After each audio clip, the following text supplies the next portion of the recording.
ORMs mentem, mais ou menos. ORM é uma boa ferramenta, tá? É uma excelente ferramenta. Eu não vou fazer um vídeo aqui alarmista falando pra você abandonar as ORMs completamente. A ideia aqui não é essa. A ideia é a gente entender quando que faz sentido usar uma ORM, tá? Quando que talvez não faz tanto sentido assim. E te alertar para alguns dos problemas que as ORMs podem trazer, que podem ser contornados dentro da própria ORM se você conhecer ela. A gente vai tocar em alguns pontos aqui, tá? Sobre performance, sobre memória, sobre mentiras, complexidade. Vai ser bem legal. Antes disso, fazer uma pausa rápida para falar da patrocinadora do vídeo de hoje, a Abacus AI. Precisamos pagar as contas aqui do canal. E é o seguinte, né? A Abacus por $10, e só $10 te oferece um ferramental que nenhuma outra das que eu conheço consegue te oferecer. O que é esse ferramental, né? Você vai ter acesso aqui ao chat LLM, que é um chat, assim como o chat GPT, assim como qualquer outro, que você consegue ter acesso a todos os modelos de linguagem, né? Inclusive o GPT. Você pode ter o GPT-5 com Thinking aqui, né? Que é um modelo geralmente pago e geralmente custa $20. Você vai ter acesso na subscription. Cloud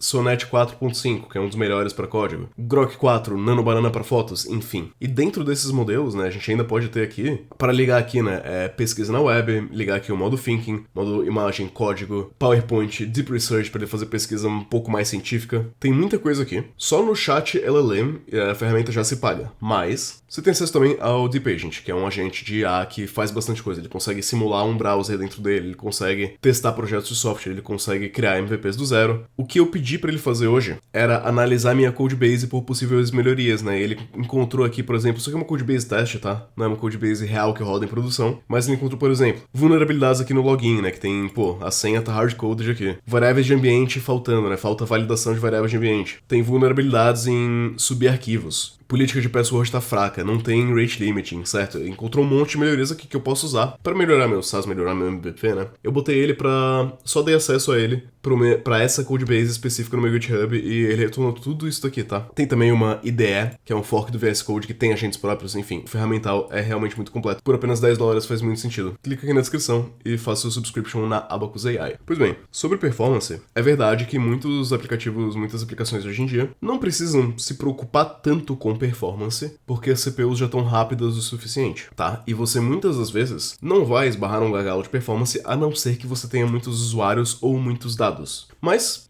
te falo que eu já trabalhei numa aplicação que tinha, digamos assim, uns 20 mil usuários ativos, tá? Não é tanta coisa, realmente não é muita coisa, uns 20 mil usuários. E que a má utilização de uma ORM, tá? Causava que um clique ali do usuário, que ele pedia para que uma ação fosse feita, tinha uma consulta no banco que era executada que demorava 3 minutos. Um único usuário, um único clique, gerava uma consulta no banco de dados que demorava 3 minutos. Naquele contexto, isso aqui é uma loucura, tá? Isso aqui não faz o menor sentido. Claro, existem aplicações com muitos dados que isso vai fazer sentido, não era o caso. Um exemplo prático de como uma ORM pode ter uma performance zoada e você às vezes nem sabe disso, conhece a ORM Prisma? É bem legalzinha, tá?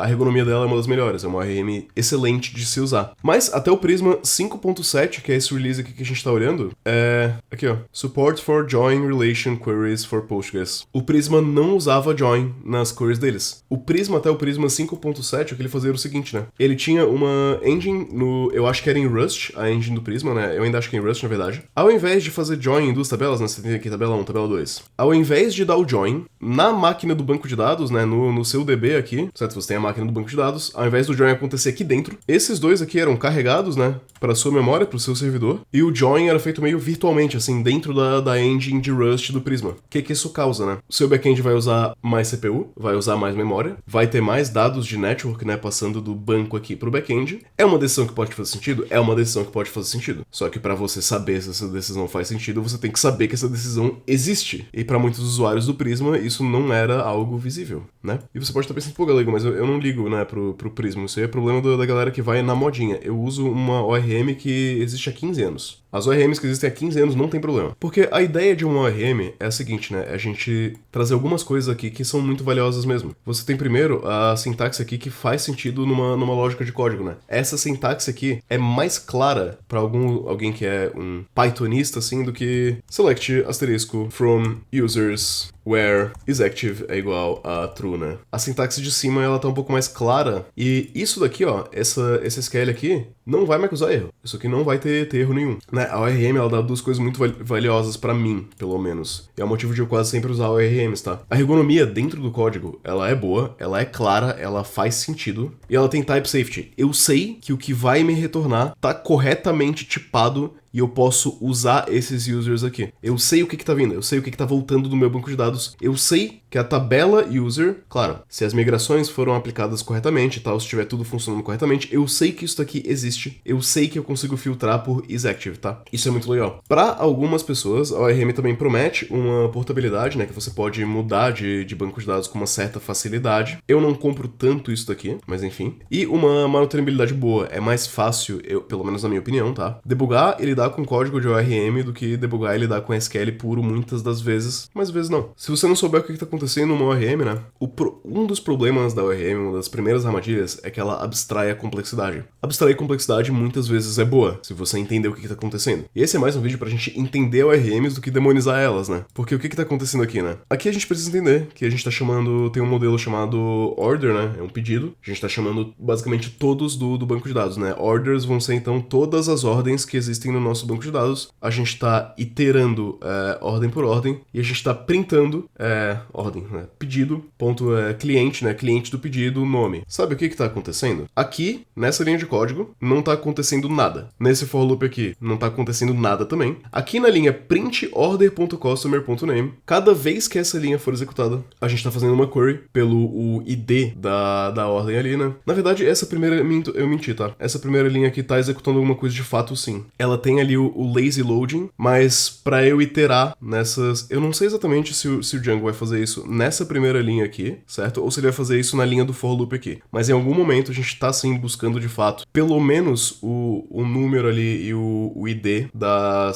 dos pedidos. Eu acho que busca todos, inclusive. Busca ali a tabela inteira. A questão é, a gente buscou a tabela inteira, mas a gente não buscou a tabela relacionada customer. A gente não buscou a tabela relacionada cliente. Ao não buscar a tabela relacionada cliente, todas as vezes que a gente executar essa linha print ordem.cliente.name, a gente vai fazer uma query nova que vai buscar o nome do cliente. Isso aqui, problema clássico de N+1, tá? N, no caso, foi a primeira consulta que foi feita aqui para carregar todos os pedidos para a memória, e o +1, né, foi a... Nossa, porque eu tô me confundindo tanto hoje. O +1, o 1, foi carregar todos os pedidos para a memória, e o N é o número de clientes aqui, né? Você vai fazer uma query, na verdade, o número de ordens aqui, você vai fazer uma query por ordem aqui embaixo. Enfim, é até difícil entender o que tá acontecendo aqui, porque a complexidade tá toda abstraída, né? A gente não sabe o que tá sendo executado aonde, só por olhar nesse código. Você tem que entender de fato o que a ORM faz, pra gente conseguir entender onde que cada coisa tá acontecendo, né? Onde que cada chamada de network tá acontecendo aqui. Solução para esse problema, né? Esse aqui foi um problema causado por lazy loading. A gente pode fazer o tal do eager loading, que é se eu, como usuário da ORM, sei que eu vou precisar printar o nome de todos os clientes, eu posso solicitar que a ORM, ao fazer essa chamada aqui para o banco de dados, tá? Ao carregar as ordens do banco de dados para a memória, já carregue consigo também o nome dos clientes. No caso aqui, a gente vai usar no Django um select related, né? Existe uma maneira no Django também que eu conseguiria especificar quais campos do customer eu quero, tá? Aqui não tá especificado, mas eu poderia especificar, por exemplo, que eu quero só o nome. Mas enfim, select related customer.all. E aí eu vou ter de fato feito a uma chamada, né, que é basicamente um join de order e de customers. Aqui não fez join nenhum, nessa aqui de cima. Aqui embaixo eu já tô com o join feito, eu já consigo acessar esses dados com facilidade. Então, no caso, a ORM não mentiu pra você, né? Você que não sabia o que tava acontecendo, mas também, pô, vamos combinar que é difícil de saber o que tá acontecendo aqui se eu não tiver clareza do que a ORM tá fazendo. E se eu tiver clareza do que a ORM tá fazendo, muita gente vai argumentar que, pô, pra você entender exatamente o que tá acontecendo aqui, às vezes é mais fácil você só entender o SQL e executar SQL direto. E, cara, eu até concordo que faz sentido, mas eu gosto mais dessa ergonomia aqui, tá? Eu gosto mais desse... Pô, type safety é muito bom, tá? Eu poder fazer order.customer.name é muito bom. É uma ergonomia que eu, de fato, eu prefiro. Mas tem argumentos pros dois lados, né? Eu também entendo que, cara, sinceramente, olhando pra isso aqui e olhando pro SQL que seria executado a partir disso, talvez seja mais fácil entender o SQL direto. Agora, muitas pessoas vão argumentar que ORMs são performáticas, né? Elas vão otimizar a query. Quando elas sabem o que otimizar, elas vão de fato, né? A ORM vai otimizar até... Só que ela otimiza o máximo que o usuário permita que ela otimize. A ORM não é mágica também, né? Ela não consegue ler o seu pensamento. Olha pra esse exemplo aqui, tá? Ó, o que eu vou falar não é pra você levar super ao pé da letra, por quê? Cada ORM tem 300 milhões de versões. Eu tô dando um exemplo genérico de algo que pode acontecer. Se você pegar o Django, a versão mais atualizada, talvez isso aqui não aconteça, tá?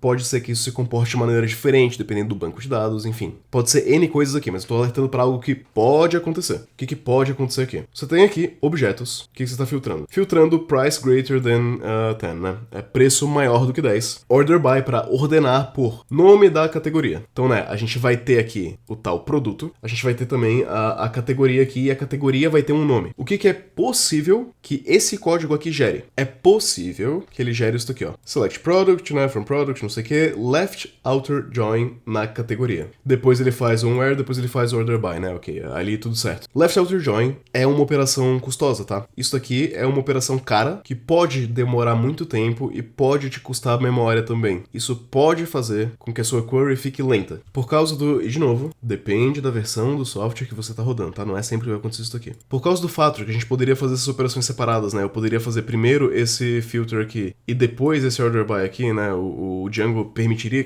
essa separação. Acaba que é uma otimização um pouco difícil de ser feita. Então, para prevenir isso daqui, é bom que a gente avise a ORM que a gente vai fazer esse order by aqui depois, que a gente precisa de algo para conseguir fazer essa ordenação depois. Então é interessante que a gente utilize então, novamente, um select related na category, que isso pode prevenir aqui o nosso outer join, né? Agora, pode ser que a performance ainda não esteja boa. Em todas as ORMs é interessante a gente entender por que a performance não tá boa, e aqui eu não vou ser específico com uma ORM ou outra, tá? A gente tem algo que geralmente se chama analyze, que vai nos dar a query que tá sendo executada, né? A query que tá pedindo pro banco de dados executar. Através dessa análise aqui, a gente consegue entender o que a ORM tá fazendo. E, pô, de repente, eu vou perceber que esse category.name aqui tá lento. Que, de repente, eu poderia denormalizar alguma coisa. De repente, eu poderia indexar alguma coisa. Então, o fato de que isso aqui tá omitindo bastante complexidade da gente, né? A gente não sabe se tá executando esse daqui de cima, a gente não sabe se tá executando outro SQL diferente desse. Fica complicado de fazer otimização sem que a gente analise a SQL que tá de fato sendo executada. E se a gente analisar a SQL que tá de fato sendo executada, pô, às vezes não era mais fácil só escrever em SQL? Na minha opinião, não, tá? Mas muita gente vai argumentar que é. E novamente a gente tem mais omissões aqui, né? Isso aqui a gente tem o user.address, né? Onde o usuário mora. E a gente cria um address aqui que é cidade igual a Roma. E a gente tem um user.save. Pergunto, o que tá acontecendo aqui no banco de dados? Você faz ideia? Porque eu não faço muita ideia, honestamente. Eu não sei o que vai ser executado aqui. Eu sei que algumas coisas precisam ser executadas, né? Você precisa criar um address, né? Criar um endereço novo aqui com onde a cidade seja igual a Roma. Você precisa fazer um update do user com o novo ID do address, né? Novo ID do endereço. E você precisa fazer um commit. Isso tá acontecendo na mesma transação, será? Será que tá fazendo um lock? São múltiplos, né? Múltiplos SQLs aqui que estão rodando. Eu tenho lock ou eu não tenho lock? Eu consigo visualizar isso no meu código? Porque eu não sei se você consegue, mas eu não consigo. Tipo, o que acontece se conseguiu criar o endereço, mas não conseguiu salvar o usuário? Tem rollback? Você tem que olhar a documentação, porque aqui não tá claro, né? Aqui não tá explícito, né? A abstração foi escondida de fato. Escondida onde? Tá escondida na documentação, que você vai ter que ir lá ler. Enfim, foram só uns exemplos pra ilustrar, tá? E ORMs são ferramentas boas, tá? Eu gosto delas na maior parte do tempo. Eu utilizo ORMs. Existe isso, não é um vídeo sobre isso, infelizmente, tá? Existe também o tal do Query Builder. Algumas pessoas vão usar um Query Builder ao invés de uma ORM, ou um conjunto de um Query Builder com algum tipo de ferramenta de tipagem do esquema do banco de dados. Isso é um conjunto bem legal, tá? Eu poderia fazer um vídeo, de repente, só sobre esse conjunto de estruturas, mas, enfim, o vídeo de hoje é sobre ORMs e não sobre Query Builders, embora seria um vídeo interessante também. Pra que o ORM serve muito bem, tá? Cara, CRUD. Você vai fazer CRUD, ORM é excelente. Excelente, excelente, excelente. ORM te dá aquela tipagem boa que eu falei sobre. ORM é muito bom,